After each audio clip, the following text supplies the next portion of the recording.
So hello and welcome to Code On. This is our 6th lecture of Induction Training. पिछली video में हमने software engineering के basics पढ़े थे। इस वीडियो में हम सॉफ्टवेयर इंजीनियरिंग के मेथडोलॉजीज पढ़ेंगे। आज का हमारा टॉपिक है SDLC मॉडल्स।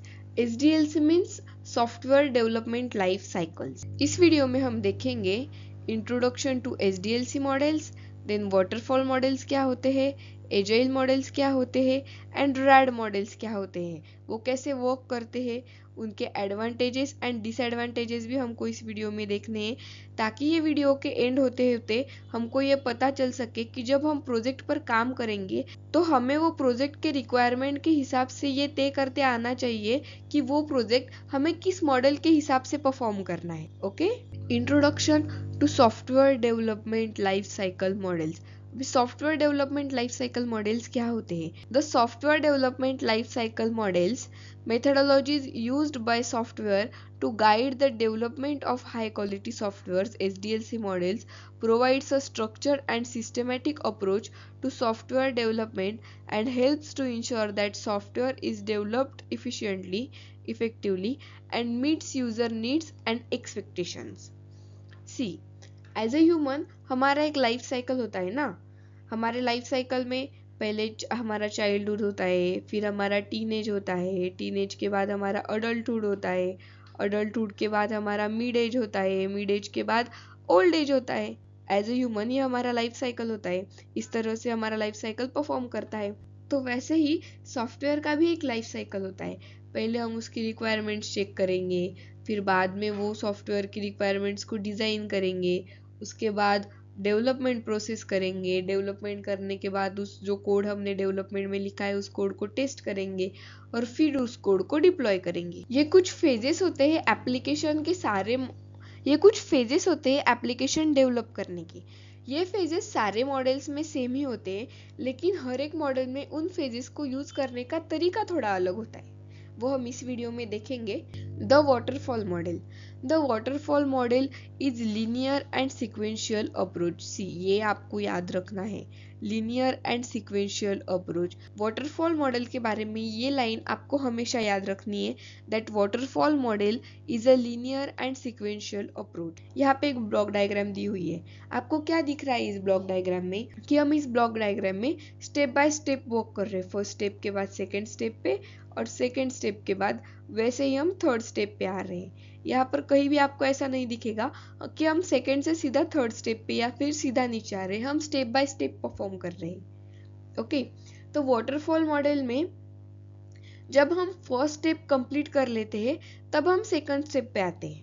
जब तक हम हमारी फर्स्ट स्टेप कंप्लीट नहीं कर लेंगे हम सेकंड स्टेप पे नहीं आ सकते। सी, यहाँ पर लिखा है each phase must be completed before moving to next one. Waterfall model क्या होता है? Waterfall model is linear and sequential approach. Each phase must be completed before moving on the next one.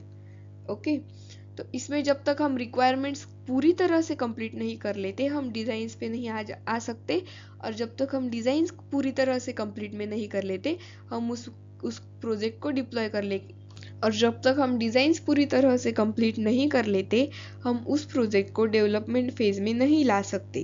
अभी वाटरफॉल मॉडल यूज करने के advantages क्या क्या है? First advantages हमारा क्लियर एंड स्ट्रक्चर्ड। हमने देखा waterfall model is linear and sequential होता है। लीनियर मतलब कैसे? एक के बाद एक आता है ना, लीनियर। और सिक्वेंशियल मतलब स्टेप बाय स्टेप। सी, इसमें हम स्टेप बाय स्टेप प्रोसेस करते हैं। फर्स्ट स्टेज है हमारा रिक्वायरमेंट। उससे हमें पहले ही पता चल जाता है कि हमारे प्रोजेक्ट का रिक्वायरमेंट्स क्या क्या है। हम सारे मॉड्यूल्स एक साथ परफॉर्म करते हैं। मतलब समझो कि कोई ई कॉमर्स वेबसाइट है, अगर मुझको वो यूज़ करनी है तो मैं कैसे यूज़ करूँगी? पहले मैं उस ई कॉमर्स वेबसाइट पे लॉगिन करूँगी। लॉगिन करने के बाद मैं वो प्रोडक्ट्स देखूँगी, उसके बाद वो जो प्रोडक्ट मुझे पसंद आएगा वो प्रोजेक्ट में गो टू कार्ट करूँगी। कार्ट में जाने के बाद मैं उस प्रोजेक्ट को बाय करूँगी, उसमें एड्रेस डालूँगी, उसके बाद पेमेंट करूँगी और उसके बाद मेरा प्रोडक्ट डिलीवर होगा ना। अगर मैंने लॉगिन किया ही नहीं तो मैं सीधा जाके अपना प्रोडक्ट बाय तो नहीं कर सकती ना। फर्स्ट स्टेप मुझे लॉगिन करना मैंडेटरी है। या फिर समझो कि मैं ऑलरेडी लॉग्ड इन हूँ, तो मैं प्रोडक्ट को ऐड टू कार्ट किए बिना मैं वो प्रोडक्ट बाय कर सकती हूँ क्या? नहीं कर सकती। या फिर बिना पेमेंट के मतलब विदाउट कैश ऑन डिलीवरी या फिर विदाउट पेमेंट में वो प्रोडक्ट खरीद सकती हूँ क्या? नहीं खरीद सकती। जब तक मैं एड्रेस नहीं डालूंगी मेरा प्रोडक्ट डिलीवर हो सकता है क्या?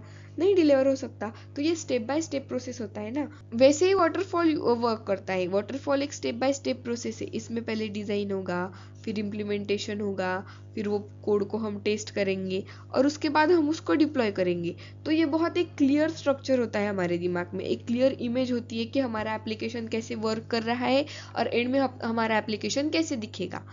देन आता है well suited for stable requirements. See, अगर कस्टमर ने एक बार रिक्वायरमेंट बताने के बाद अगर आपको बोला कि मुझे इसमें कोई भी चेंजेस करने नहीं है, अभी मैंने जो रिक्वायरमेंट्स बतानी है मुझे सिर्फ वही रिक्वायरमेंट्स चाहिए मेरे प्रोजेक्ट में, तो ये आपके लिए बेस्ट प्रोजेक्ट है, क्योंकि बार बार इसमें कस्टमर इंटरफेयर नहीं करेगा। अगर कस्टमर इंटरफेयर नहीं करेगा और कस्टमर क्लियर है कि उसको क्या कैसा प्रोजेक्ट चाहिए, तो आप आराम से किसी भी डिस्टर्बेंस के उस प्रोजेक्ट पे स्टेप बाय स्टेप वर्क कर सकते हो। देन है इम्पेसाइज ऑन डॉक्यूमेंटेशन। ये कम्प्लीटली डॉक्यूमेंटेशन पे डिपेंड होता है। इसमें अगर आपको प्रॉपर डॉक्यूमेंटेशन मिला है कैसे प्रोजेक्ट करना है उसका, तो आप इजीली बहुत अच्छा प्रोजेक्ट उससे डेवलप कर सकते हो। देन है इजी टू मैनेज। सी, ये सिक्वेंशियल नेचर से चलता है, तो ये स्टेप बाय स्टेप काम करने की वजह से क्या होता है, ये मैनेज के लिए बहुत इजी हो जाता है। मतलब हमें अगर कुछ जैसे हमने डॉक्यूमेंटेशन किया तो हमने स्टेप बाय स्टेप डॉक्यूमेंटेशन किया। पहले हमने रिक्वायरमेंट का डॉक्यूमेंटेशन किया, फिर डिज़ाइन का डॉक्यूमेंटेशन किया। तो जब हम डेवलपमेंट पे आएंगे हमको फिर से रिक्वायरमेंट के डॉक्यूमेंटेशन में कुछ चेंजेस करने की ज़रूरत नहीं है, क्योंकि वो ऑलरेडी हमारा डन हो चुका। मैनेज करने में बहुत ईजी जाता है सिक्वेंशियल नेचर की वजह से। देन हम देखेंगे इसके डिसएडवांटेजेस क्या है। वाटरफॉल मॉडल के डिसएडवांटेजेस क्या है? तो फर्स्ट डिसएडवांटेजेस आपको मिलेगा इसका लिमिटेड फ्लेक्सिबिलिटी। इसमें फ्लेक्सिबिलिटी बहुत कम होती है। अगर किसी फेज में आपको कोई इश्यू आ जाता है तो जब तक वो इश्यू सॉल्व नहीं होगा आप अगले फेज पर वर्क ही नहीं कर पाओगे। आपको एनी हाउ वो इश्यू सॉल्व करना है, तभी आप अगला काम कर सकते हो, वरना आपका प्रोजेक्ट वहीं पे स्टक हो जाएगा। देन है high risk of late stage changes. अगर आपके कस्टमर ने आपको कुछ बोला, समझो कि आपका पूरा प्रोजेक्ट रेडी है, आपने डिज़ाइन कर लिया, डेवलप कर लिया, टेस्टिंग कर लिया, उसको डिप्लॉय करने की बारी है और आपने कस्टमर को दिखाया कि ऐसा ऐसा प्रोजेक्ट आपका बन के रेडी हुआ है।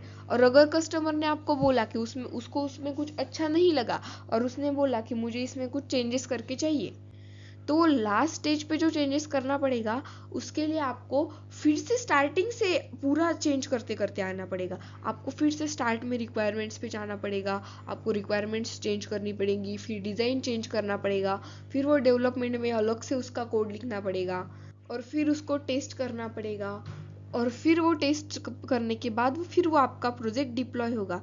तो ये बहुत बहुत टाइम कंज्यूमिंग प्रोसेस हो जाएगा और जितना आप प्रोजेक्ट बनाने के लिए टाइम लगाओगे वो प्रोजेक्ट उतना कॉस्टली भी हो जाएगा। तो बिकॉज ऑफ उस टाइम कंज्यूमनेस और कॉस्टिंग की वजह से आपका कस्टमर तो वैसे भी सेटिस्फाइड नहीं होगा आपसे। तो ये बहुत बड़ा ड्रॉबैक है इसका। Then limited customer involvement. इसमें कस्टमर इन्वॉल्वमेंट बहुत कम होता है। जैसे कि हम स्टेप बाय स्टेप वर्क करते हैं तो हम रिक्वायरमेंट खत्म होने के बाद कस्टमर को नहीं दिखा सकते, डिज़ाइन खत्म होने के बाद कस्टमर को नहीं दिखा सकते, क्योंकि आप उसको विजुअली बता सकते हो कि आपका प्रोजेक्ट कैसा दिखेगा, लेकिन प्रैक्टिकली नहीं बता सकते क्योंकि आपका डेवलपमेंट और टेस्टिंग कंप्लीट नहीं हुआ है। ओके, तो जिस वजह से आपका डेवलपमेंट एंड टेस्टिंग कंप्लीट नहीं हुआ है, आपके कस्टमर को आपके डिज़ाइन पैटर्न्स उसको थोड़ी ना पता है कि विजुअली डिज़ाइन पैटर्न्स वो कोड वगैरह दिखाने के बाद कि उसका कोड कैसा दिखेगा, उसको थोड़ी ना नॉलेज है इन सब चीज़ों का, उसको तो प्रैक्टिकल चाहिए ना। तो आप ये कस्टमर को दिखा नहीं सकते। बिकॉज ऑफ दैट क्या होता है, एंड मोमेंट में बहुत हाई चांसेस होते हैं कि आपके कस्टमर को उस एप्लीकेशन में कुछ ना कुछ अच्छा नहीं लगेगा। तो ये भी एक डिसएडवांटेजेस है वाटरफॉल मॉडल का। देन है लॉन्ग डेवलपमेंट साइकिल। जैसे कि मैंने अभी बोला, जब तक हम एक कंप्लीट नहीं कर लेता फर्स्ट स्टेप तब तक हम दूसरे स्टेप पे जा नहीं सकते। तो ये डेवलपमेंट साइकिल बहुत लॉन्ग हो जाता है। सेकेंड टॉपिक है हमारा agile models. The agile is an iterative and incremental approach. आपको ये लाइन हमेशा याद रखती है, agile model is an iterative and incremental approach. Agile में हम रिक्वायरमेंट को स्मॉल स्मॉल पार्ट्स में डिवाइड करेंगे और हर एक पार्ट का एक स्प्रिंट बनाएंगे। स्प्रिंट पता है ना आपको स्प्रिंट क्या होता है? Sprint is a time box activity. हम 1 से 4 वीक तक का स्प्रिंट बना सकते हैं, लेकिन यूजुअली हम एक ही वीक का स्प्रिंट रखते हैं। समझो कि मैंने मेरे क्लाइंट के लिए कुछ रिक्वायरमेंट सेट की है, तो मैंने उस रिक्वायरमेंट को 5-6 पार्ट्स में डिवाइड कर लिया। तो मैं क्या करूँगी, हर एक पार्ट का एक स्प्रिंट बनाऊंगी। जब हम फर्स्ट स्प्रिंट परफॉर्म करेंगे तो उसकी कुछ स्टेजेस भी होंगी ना, सी इन दिस ब्लॉक डायग्राम। तो स्प्रिंट की स्टेजेस कैसे होती है? ये एक स्प्रिंट है, समझो कि ये एक वीक का एक स्प्रिंट है, तो इसकी स्टेजेस कैसे होंगी? पहले तो मैं करूँगी प्लानिंग कि मुझे उस स्प्रिंट में क्या क्या करना है, फिर मैं करूँगी उसका डिजाइनिंग, उसके बाद में उसका कोड लिखूँ, उसके बाद में उसका कोड लिखूंगी और उसको डेवलप करूंगी, देन उसको टेस्ट करूंगी। टेस्ट करने के बाद उस प्रिंट को डिप्लॉय करेंगे हम। डिप्लॉय करने के बाद यहाँ पे रिव्यू लेंगे हम अपने कस्टमर से। उसको हम दिखाएंगे कि आपका जो प्रोजेक्ट है उसका फर्स्ट प्रिंट ऐसे ऐसे परफॉर्म हुआ है। तो उसको जब हम रिव्यू दिखाएंगे डिप्लॉयमेंट के बाद, तो वो देखेगा, अगर उसमें उसको सब कुछ अच्छा लगा और उसने अगर ग्रीन फ्लैग दे दिया हमको, तो हम वो स्प्रिंट सीधा लॉन्च कर देंगे। और अगर कस्टमर को कुछ लगा कि नहीं इसमें कुछ गड़बड़ है या फिर कुछ चेंज करना है, तो वो हमको बताएगा और हम फिर से नए स्प्रिंट की शुरुआत करेंगे। प्लानिंग से, डिजाइनिंग से, डेवलपमेंट से, लास्ट में फिर एंड ऑफ द वीक हम कस्टमर का रिव्यू लेंगे और आगे ऐसे बढ़ते जाएंगे। तो यह ऐसे स्प्रिंट में वर्क होता जाएगा। इस तरह से एजाइल वर्क करता है। एजाइल के एडवांटेजेस क्या क्या होते हैं? Flexibility and adaptability. एजाइल का ये बहुत बड़ा और बहुत अच्छा एडवांटेज है कि एजाइल फ्लेक्सिबल भी है एंड क्विक एडेप्टेबल भी है। सी, इसमें अगर हम स्प्रिंट में काम करते हैं और लास्ट में जब हम उस स्प्रिंट पर कस्टमर का फीडबैक लेते हैं एंड ऑफ द वीक, तब अगर कस्टमर सेटिस्फाइड नहीं है और उसे कुछ मॉडिफिकेशंस चाहिए उस प्रोजेक्ट में, तो हम उसी स्प्रिंट में चेंज कर सकते हैं और अपडेट कर सकते हैं। हमें वाटरफॉल के जैसे लास्ट में आने के बाद फिर शुरुआत से शुरू करने की ज़रूरत इसमें नहीं पड़ती है। देन आता है कस्टमर इन्वॉल्वमेंट। इसमें कस्टमर इन्वॉल्वमेंट ज़्यादा होता है, जैसे कि हम हर एक स्प्रिंट में कस्टमर का फीडबैक लेते हैं, उसके हिसाब से चेंजेस करते हैं और कस्टमर एंड स्टेक होल्डर के साथ इंटरेक्शन रखते हैं। तो कस्टमर प्रोडक्ट से सेटिस्फाइड रहता है, उसके एक्सपेक्टेशन के हिसाब से उसको उसका प्रोडक्ट मिलने वाला होता है। उसको वो धीरे धीरे जैसे वो उसके प्रोडक्ट को ग्रो करते करते देखता है, तो वो सेटिस्फाइड होता है कि उसके हिसाब से उसको उसका लास्ट में प्रोडक्ट मिल जाएगा। देन आता है ट्रांसपेरेंसी एंड विजिबिलिटी। कॉर्पोरेट में जब हम किसी भी प्रोजेक्ट पे काम करते हैं, तब हर रोज एक स्टैंड अप कॉल या फिर एक स्टैंड अप मीटिंग होती है, 10-15 मिनट की जूम मीटिंग होती है। इसमें सब टीम मेंबर मिलकर डिस्कस करते हैं कि आज प्रोजेक्ट की प्रोग्रेस क्या है, कल क्या करना है और कुछ क्यूरी आई है कि नहीं है, अगर क्यूरीज है तो फिर उसको सॉल्व कैसे करना है। ये सब हेल्प करता है स्टेक होल्डर्स को प्रोजेक्ट का स्टेटस समझने में। इन सब चीज़ों से स्टेक होल्डर को प्रोजेक्ट का स्टेटस समझता है कि उनका प्रोजेक्ट किस तरह से ग्रो हो रहा है। Disadvantages of agile. First disadvantages है हमारा requirement volatility. Agile is design to accommodate changing requirements. ऐसे में हम हर वीक क्लाइंट के साथ फीडबैक लेंगे और अगर हर बार क्लाइंट ने कुछ चेंजेस बताए, तो फिर आपको प्रोजेक्ट की टाइमलाइन बढ़ जाएगी। एक आध दो बार बताएगी तो ठीक है, लेकिन अगर हर वीक में क्लाइंट सेम उसकी रिक्वायरमेंट चेंज करता रह गया कि नहीं उसको अभी उसका लॉगिन पेज ऐसे चाहिए, फिर नहीं उसको अगले वीक में हमने वैसे बना के दिया, फिर उसको वो अच्छा नहीं लगा, उसने बोला फिर वो पहले वाला था वही लगा दो, ऐसे अगर वो चेंज करता करता गया, तो फिर वो प्रोजेक्ट की टाइमलाइन बहुत ज़्यादा बढ़ जाएगी। इसकी वजह से क्या होगा, आपका प्रोजेक्ट जो है वो डिलीवर करने में डिले हो जाएगा, वो मार्केट में आने में डिले हो जाएगा, उसकी वजह से भी कस्टमर सेटिस्फाइड नहीं होगा। तो इसका ये बहुत बड़ा ड्रॉबैक है। देन है हमारा कस्टमर अवेबिलिटी। सी, कस्टमर हर टाइम अवेलेबल हो ऐसे ज़रूरी तो नहीं है। अब अभी हमने देखा हमारा जो स्प्रिंट है वो वीक के हिसाब से वर्क करता है, तो समझो कि हमने सैटरडे को end of the week customer को वो रिव्यू करने के लिए मीटिंग रखी और कस्टमर सैटरडे को हमारा अवेलेबल ही नहीं है, उसने बोला कि मैं मंडे को अवेलेबल हूँ, हम मंडे को मीटिंग रखेंगे। तो क्या होगा, हमारा स्प्रिंट वहाँ पे स्टक हो जाएगा। जब मंडे को कस्टमर अवेलेबल होगा और वो रिव्यू करेगा, उसमें वो कुछ बोलेगा या फिर ग्रीन फ्लैग दे देगा या फिर कुछ चेंजेस भी दे देगा, तो हमारे पास अगले प्रोजेक्ट पे वर्क करने के लिए सिर्फ 4-5 ही दिन बचते हैं। तो इससे क्या हो जाता है, हमारा प्रोजेक्ट है ना वहाँ पे स्टक हो जाता है। इसके लिए हमें क्या चाहिए, स्किल रिक्वायरमेंट्स भी चाहिए। अगर हमारे पास स्किल रिक्वायरमेंट्स नहीं है तो फिर भी हमें प्रोजेक्ट डेवलप करने में बहुत परेशानी होती है। देन है डॉक्यूमेंटेशन चैलेंजेस।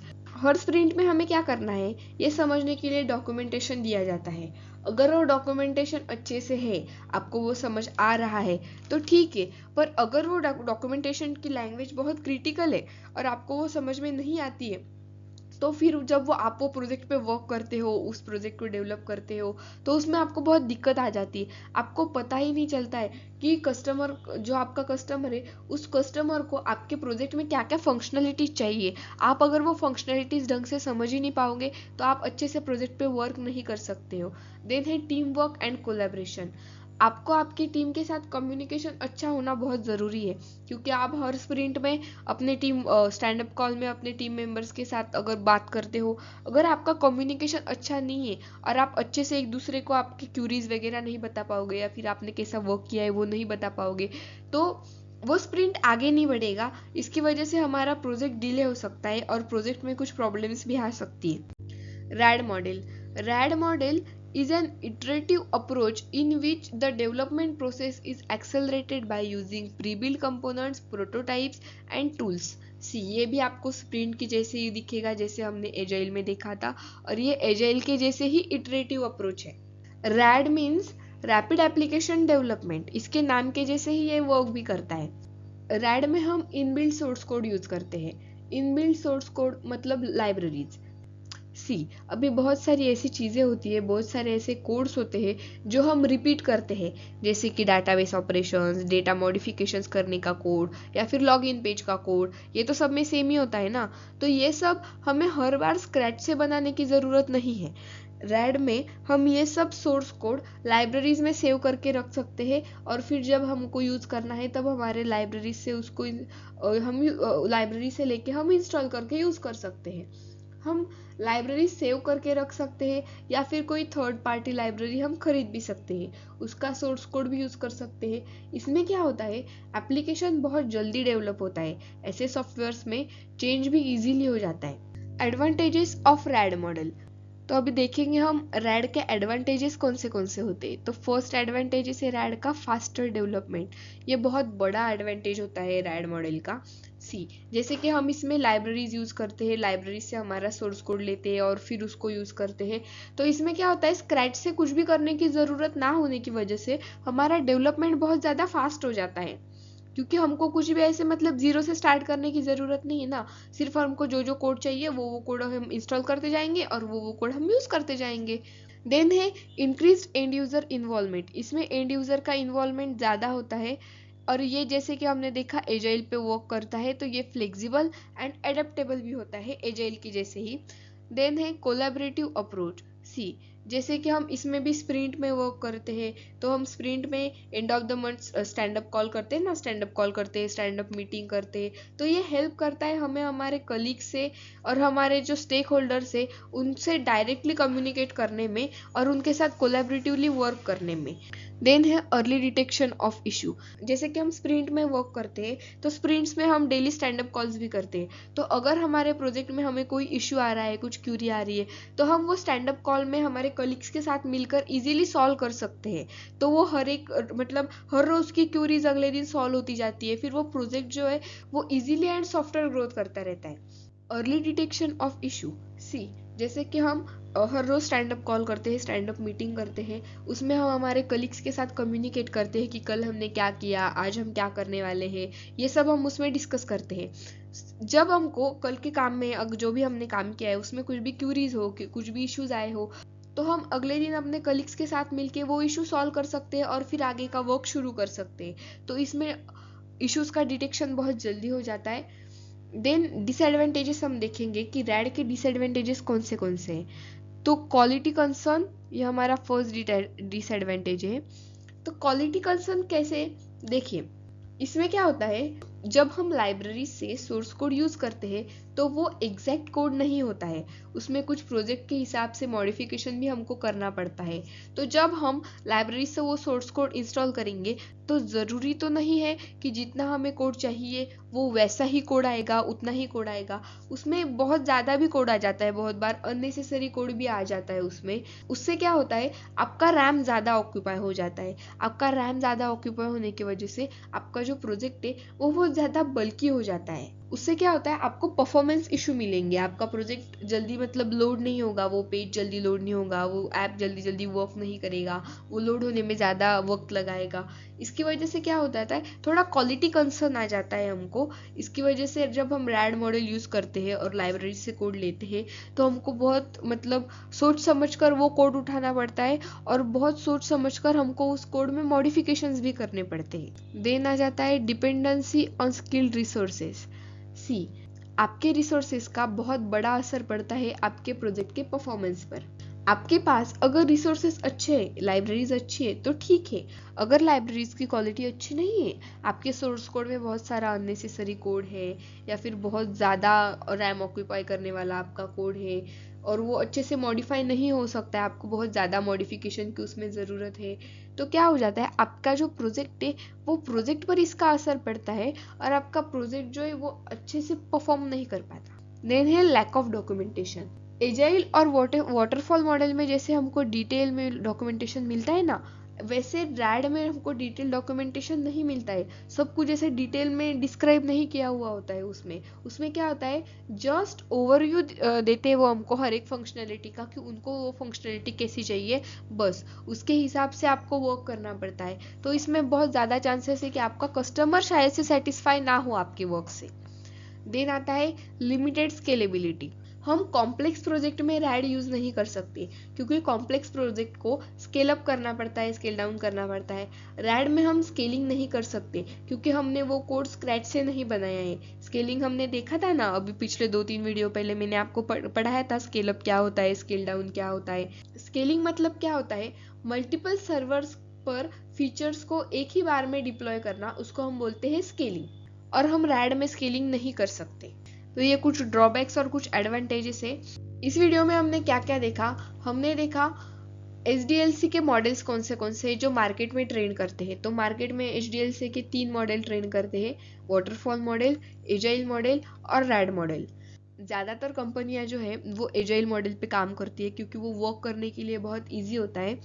हम आगे देखेंगे एजाइल मॉडल डिटेल में क्या है, हम आगे पढ़ने वाले हैं। वैसे भी अगर आपने पिछले वीडियोस नहीं देखे तो आप जाके पिछले वीडियोस देख लीजिए, क्योंकि अगर आपको आगे एजाइल मॉडल कैसे वर्क करता है, क्या वर्क करता है, स्प्रिंट्स कैसे वर्क करते हैं, ये अगर पता होना चाहिए, तो आपको उसके लिए सॉफ्टवेयर इंजीनियरिंग कैसे वर्क करती है वो भी पता होना चाहिए। तो आगे का देखने से पहले आप एक बार सॉफ्टवेयर इंजीनियरिंग का टॉपिक फिर से एक बार रिकॉल कर लेना।